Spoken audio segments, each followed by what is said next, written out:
Aresto sa France, itinakas at mga disgrasyang motorsiklo ang sangkot.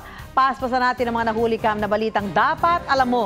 2 patay sa salpukan ng motorsiklo at rescue vehicle sa Kabangkalan, Negros Occidental. Kita sa CCTV ang motorsiklong dumaan at kalaunay dumausdos. Sinalpok na pala nito ang kasalubong na rescue vehicle ng Kawayan LGU. Batay sa pulisya, kinain ng motor ang kabilang linya kaya nagsalpukan ang dalawang sasakyan. Patay ang rider, pati ang isang rescue aid habang sugatan ang angkas ng motor. Ang driver ng rescue vehicle na wala pang pahayag ay hawak na ng mga otoridad. Sa Calasiao, Pangasinan, isang papatawid na tricycle ang nasalpok ng isang kotse. Tumilapon ang tricycle at nasawi ang driver nito. Ayon sa mga pulis, mabilis ang takbo ng kotse at posibleng di napansin ang tricycle dahil madilim sa lugar. Hawak na ng mga pulis ang driver ng kotse na wala pang pahayag.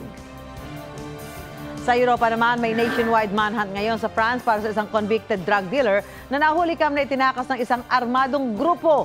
Ang preso ay sakay ng prison van na habang nasa toll booth ay sinalubong ng isang itim na sasakyan. Bumaba ang ilang sakay ng itim na sasakyan at pinagbabaril ang prison van, pati sasakyan ng pulis sa likod. Umalis ang mga armadong salarin kasama ang convict. 2 prison guard ang namatay at 3 ang sugatan.